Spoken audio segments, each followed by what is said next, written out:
Indonesia, dengan keragaman budaya dan sejarahnya, menyimpan rahasia dan cerita menakjubkan tentang keturunan salah satu kerajaan terbesar di Nusantara, Majapahit.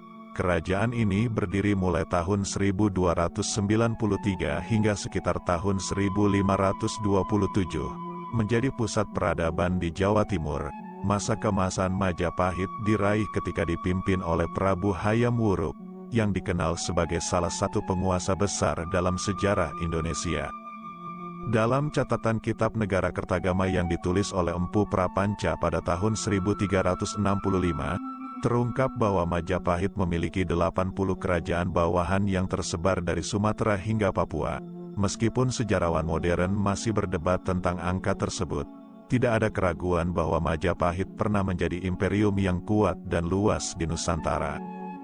Walaupun Majapahit telah lama runtuh, jejak-jejak kejayaannya masih dapat ditemukan dalam fakta sejarah.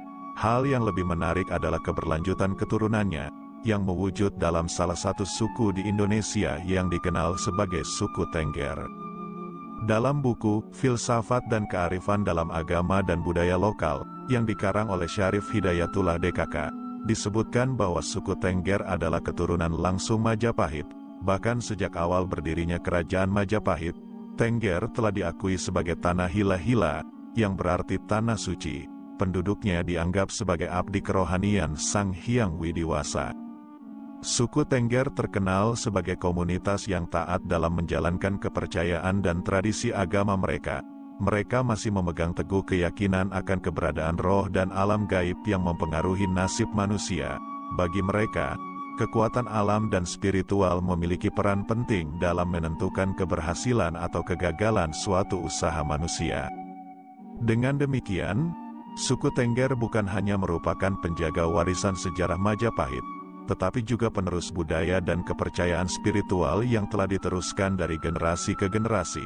Dalam modernitas yang terus berkembang, mereka adalah bukti hidup akan kekuatan warisan nenek moyang yang tetap relevan hingga saat ini. Kawasan Taman Nasional Bromo Tengger Semeru mungkin tampak biasa dalam luasannya, namun menyimpan sejuta cerita masa lalu yang menggambarkan siapa sebenarnya orang Tengger dan bagaimana kehidupan mereka di zaman dahulu. Dalam penelusuran sejarahnya, ditemukan prasasti-prasasti kuno yang menggambarkan kehidupan masyarakat Tengger. Prasasti pertama, berasal dari tahun 851 Saka, 929 Masehi, mengisahkan desa Walandit di Pegunungan Tengger, tempat Hulun Hyang atau Abdi Dewata hidup sebagai pengabdi dewa.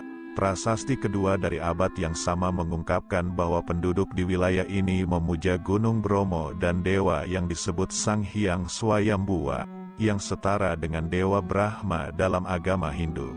Pada tahun 1880, seorang perempuan Tengger menemukan prasasti Kuningan di Desa Wonokitri, Kabupaten Pasuruan, yang berasal dari tahun 1327 Saka atau 1407 Masehi.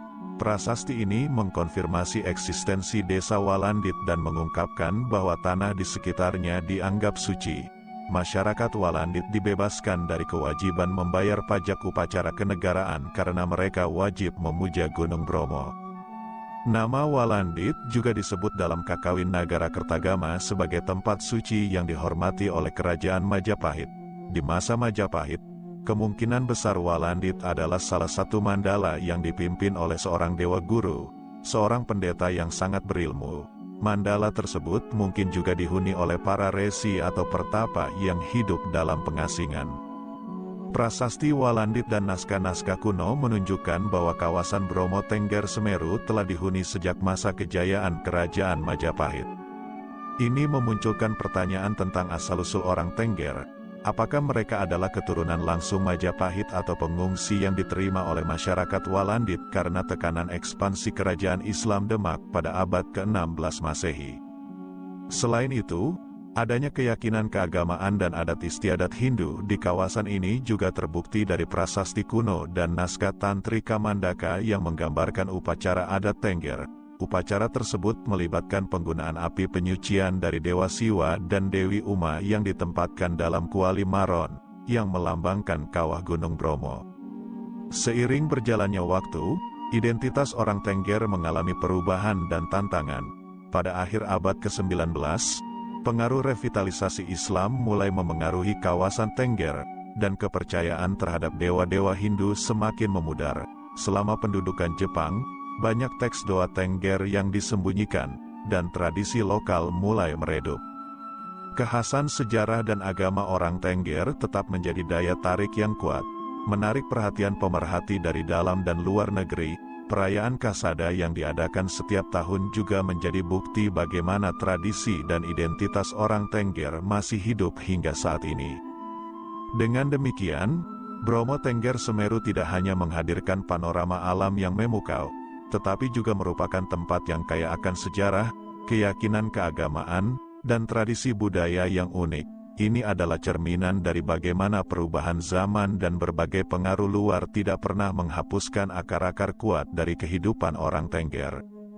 Orang Tengger, sekelompok masyarakat yang tinggal di kawasan pegunungan Bromo Tengger Semeru, mempunyai identitas yang misterius dan menarik. Mereka bukanlah suku primitif atau terasing, dan jumlah mereka hanya sekitar 100.000 dari populasi besar Jawa yang mencapai hampir 100 juta jiwa.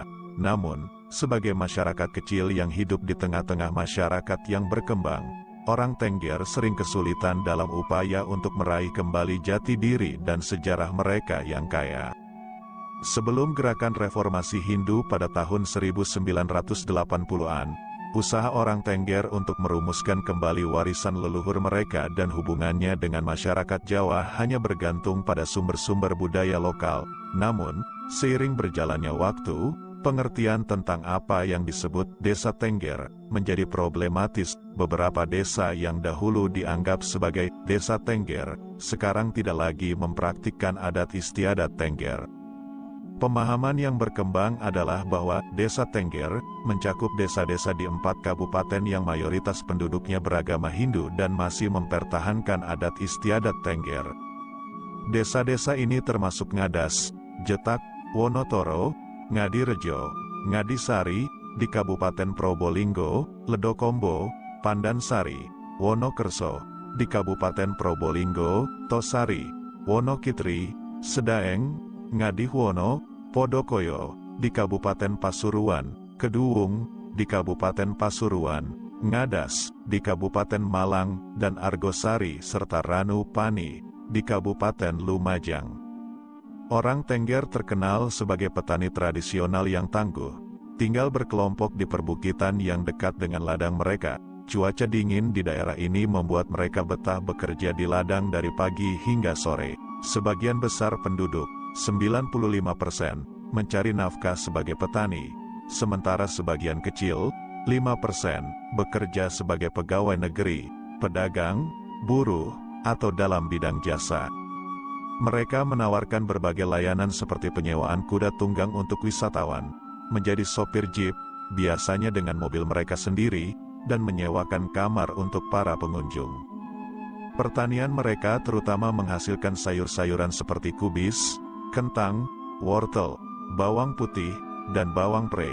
Meskipun jagung dulunya merupakan makanan pokok orang Tengger, saat ini kurang diminati karena nilai ekonominya yang rendah, dan mereka lebih memilih menanam sayur-sayuran yang lebih menguntungkan. Meskipun demikian, beberapa lahan pertanian masih ditanami jagung karena tidak semua orang Tengger menggantikan nasi jagung sebagai makanan pokok mereka dengan beras. Nasi aron Tengger, atau nasi jagung, tetap menjadi hidangan tradisional yang berharga dalam kekayaan kuliner Indonesia. Dalam dunia yang terus berubah, orang Tengger tetap mempertahankan cara hidup mereka yang unik dan tradisi-tradisi yang telah diwariskan dari generasi ke generasi. Dalam modernitas yang terus berkembang, mereka adalah jejak hidup yang mengingatkan kita pada akar-akar budaya yang kuat dan daya tahan manusia yang luar biasa.